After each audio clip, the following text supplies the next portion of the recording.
কি করা যাবে, একটু বয়সই বেশি শুধু। উনিও বলেন আমি খুব ভালো মেয়ে, আমার ব্যবহার অত্যন্ত ভালো, আমাকে বিয়ের প্রস্তাব দিলেন, বুঝলে তুমি? কিন্তু আমি কি করেছি সেটা জানো? আমার আকাশ আমার জন্য আছে ভেবে এই সব কিছু আমি না করে দিয়ে এসেছি। আরে এই, আমি এতক্ষণ ধরে কথা বলছি, তুমি কি ভাবছো? যেরকম তুমি বলছো মনে হচ্ছে ও অনেক বড় লোক, ওর কাছে অনেক টাকা পয়সা হবে, তাই না? হ্যাঁ আছে, কিন্তু সেটা নিয়ে কি করব? আমার মনে হয় তোমার ওকে বিয়ে করে নেওয়া উচিত। এই, তুমি পাগল হয়ে গেছো? আমি কি বলছি আর তুমি কি ভাবছো? তোমার জন্য আমি সমস্ত কিছু ছেড়ে এসেছি আর তুমি খুব সহজে সব কথা বলছো। আমার মতন বেকার ছেলের সাথে বিয়ে করে তুমি কি করবে? আমার কোনো যোগ্যতাই নেই, পুরো শহরের থেকে ধার নিয়ে রেখেছি। আমি তোমাকে ঘুরতে নিয়ে যেতে পারি না, কোনো ইচ্ছে পূরণ করতে পারি না। 10 টাকা সিগারেট খাওয়ার জন্য তোমার কাছে টাকা চাইতে হয় আমায়। আমার সঙ্গে বিয়ে করে তুমি কি বা পেয়ে যাবে? আমরা দুজন বিয়ে করে কিচ্ছু করতে পারবো না। যদি তুমি ওকে বিয়ে করো না তাহলে অনেক ভালো থাকবে। ও, তুমি এটা বলবে আমি সেটা ভাবিও নি। ছি, আরে আমি কোথায় তোমাকে এত ভালোবাসি। ওফো, কিন্তু আমার নিজের উপরই ঘেন্না লাগছে। তুমি আমার কথা বুঝতে পারছো না কেন? 1 মিনিট আমার কথাটা তো শুনে নাও। কি বলবে তুমি? ওর কাছে নিজের কোম্পানি আর প্রচুর টাকা পয়সা আছে, তাই না? ওর কোনো আত্মীয় আছে কি? ওর কোনো ভাই বোন আছে কি? এসব কিছু জেনে তুমি কি করবে বলো তো? যেটা আমি জিজ্ঞেস করছি তার শুধু উত্তর দাও, তোমাকে আমি পরে বুঝিয়ে বলবো। আরে ওনার কেউ নেই, ওনার স্ত্রী মারা যাবার পর উনি কারোর সাথে কথাও বলেন না। শুধু ওনার বড় দাদা সিঙ্গাপুরে থাকেন, সেও বিশাল বড় বিজনেসম্যান। উনি কখনো কখনো এখানে আসেন, আমি শুধু এটুকুই জানি। হ্যাঁ, এই আমার মা ফোন করেছে, একদম কথা বলবে না। হ্যাঁ হ্যালো, হ্যাঁ মা, কোথায় তুই? এই তো বাড়ির পথেই। আসার সময় বাজার থেকে সবজি নিয়ে আসিস, বুঝলে? হ্যাঁ ঠিক আছে মা, আমি নিয়ে আসবো। এই, তুমি এখনো ওসব ভাবছো নাকি? আমার কথা শোনো, আমার কাছে অনেক ভালো একটা আইডিয়া আছে। যেমন আমি তোমাকে বলছি সেরকমই করবে। ওর কাছে গিয়ে বলে দাও যে তুমি বিয়ে করার জন্য তৈরি। তুমি সব লোকজনদের ডেকে বিয়ে করে নাও, শুধু আমাকে কোনো প্রশ্ন করো না। ওর বাড়ি, কোম্পানি, সম্পত্তি সবকিছু তোমার হয়ে যাবে। এমনিও ওর বয়স 55 বছর হয়ে গেছে, তাই না? আরে তাড়াতাড়ি মরে যাবে ও।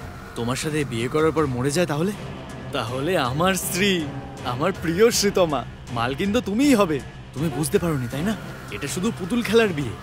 এই পুতুল খেলার বিয়েতে ফুলসজ্জার রাতে দুধে মেশানোর জন্য আমি তোমাকে একটা পাউডার দিয়ে দেবো। শুধু ওটা দুধে মিশিয়ে দিও। ওই পাউডারটা যদি একটু বেশি দিয়ে দাও তাহলে হার্টবিট নিজের থেকেই লো হয়ে যাবে, হার্ট অ্যাটাক হয়ে যাবে, আর তারপর ওর লাইফ দি এন্ড। আর তারপর যে কোনো ডাক্তার যদি ওকে এসে চেক করে না, পোস্টমর্টমের রিপোর্টে প্রত্যেকটা ডক্টর স্বাভাবিক মৃত্যুই বলবে। আমাদের উপর তো কেউ সন্দেহই করবে না। ও তো বুড়ো হয়ে গেছে, তাই না? বিপি সুগারের জন্য মরে গেছে এরকমই বলবে সবাই। এরপর কিছুদিন পর সবাই ভুলে যাবে। তারপর আমরা দুজন অনেক হ্যাপি থাকবো। তারপর যদি আমরা দুজন একসাথে থাকি তাহলে কেউ কিচ্ছু বলবে না। বেচারি এই মেয়েটা এখন আর কি করবে বলো? এরপর দুজনের রাস্তা পুরো পরিষ্কার। এই, এ বাপ রে, কাউকে মারার জন্য বলছো? আমি এসব করতে পারবো না। তুমি তো পাগলের মতো কথা বলছো। দেখো শ্রীতমা, আমরা দুজন মিলে কোনো ছোট বাচ্চাকে মারছি না, শুধু একটা বয়স্ক বুড়োকেই তো আমরা মারছি, তাই না? আমরা দুজন যা করছি সেটা পাপ নয় শ্রীতমা। আমি তো তোমাকে আগেই বলে দিয়েছি, আমার কাজে যেতে ভালো লাগে না, আমি বিজনেসম্যান হতে চাই। তার জন্য অনেক টাকার প্রয়োজন। ঠিক আছে, ওই ব্যাপারটা ছাড়ো। আমাদের দুজনের ফ্যামিলির কি অবস্থা তুমি তো ভালো করেই জানো। হ্যাঁ, ওরা সবাই ভালো থাক তুমি চাও কি না?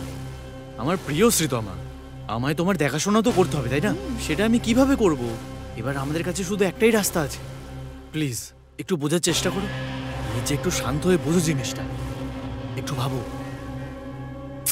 আরে এরকম হয় না, যদি কেউ জানতে পারে আর আমরা যদি ফেঁসে যাই তাহলে তখন আমি কি করব বলো? ওহো, ওটা কেউ জানতে পারবে না। আমি তোমার সাথে আছি, আমার উপর বিশ্বাস রাখো, সব ঠিক হয়ে যাবে।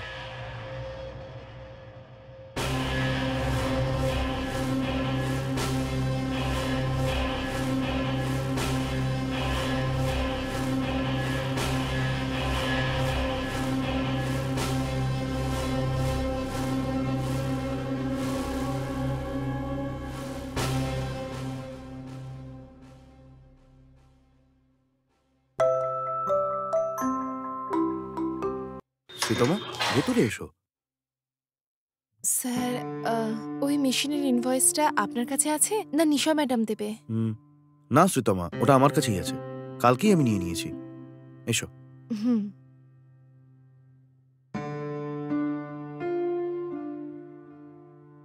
তুমি বসো, আমি ওপর থেকে নিয়ে আসছি। হুম।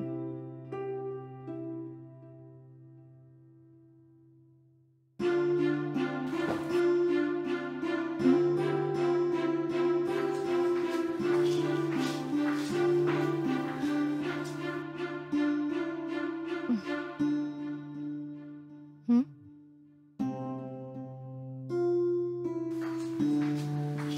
হুম।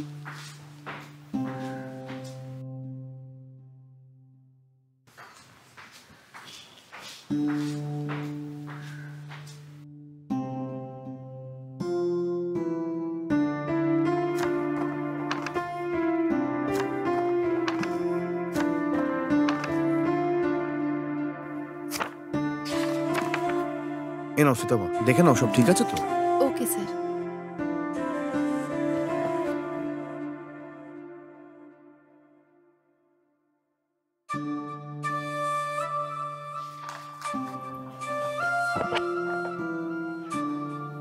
সব ঠিক আছে তো? সবকিছু ঠিক আছে স্যার, তাহলে আমি আসছি। শ্রীতমা, এক মিনিট বসো না। হ্যাঁ। আমি যেগুলো বলেছিলাম ওই ব্যাপারে তো কিছু বললে না। তুমি যদি চাও তো আরেকটু সময় নিতে পারো, লেকিন পজিটিভ অ্যান্সারটাই দিও। স্যার বলার মতো কিছুই নেই স্যার। এখন যদি আমি হ্যাঁও বলে দিই তাহলে সবাই কি বলবে আমাকে? আমি সবাইকে কি বোঝাবো বলুন তো? দেখো শ্রীতমা, বাকিদের কথা বাদ দাও, কিন্তু তুমি কি বললে এক্ষুনি? তুমি রাজি আছো তাই না? রাজি তো আমি আছি স্যার, কিন্তু কিন্তু কিন্তু কি? স্যার এই বিয়েটা ধুমধাম করে না করে আমরা ছোট করে মন্দিরে করতে পারি, এটাই আমার ইচ্ছে। ঠিক আছে শ্রীতমা। ঠিক আছে স্যার, আমি আসি তাহলে। হ্যাঁ ঠিক আছে।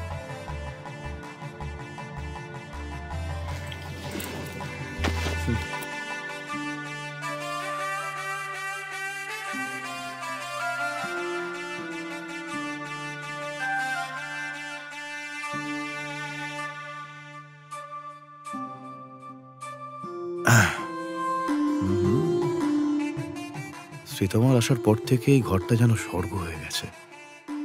আমার জীবনে সত্যি আজকে আনন্দ আর ধরছে না।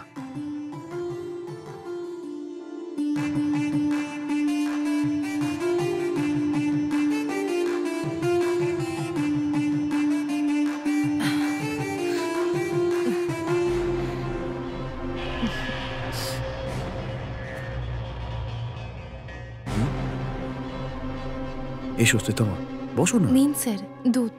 ওসব বাদ দাও, এটা বলো যে এই বিয়েটা তুমি নিজের ইচ্ছাই করলে তো? আপনি এরকম কেন বলছেন বলুন আরে তো না স্যার? না, এমনি জিজ্ঞাসা করছি। দাও, তুমি দুধটা দাও।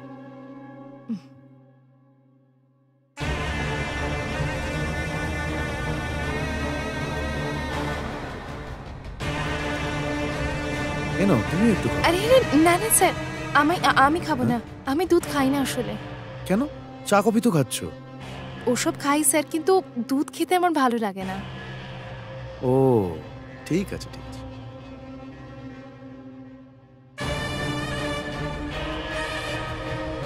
এ কি শাড়িটা এরকম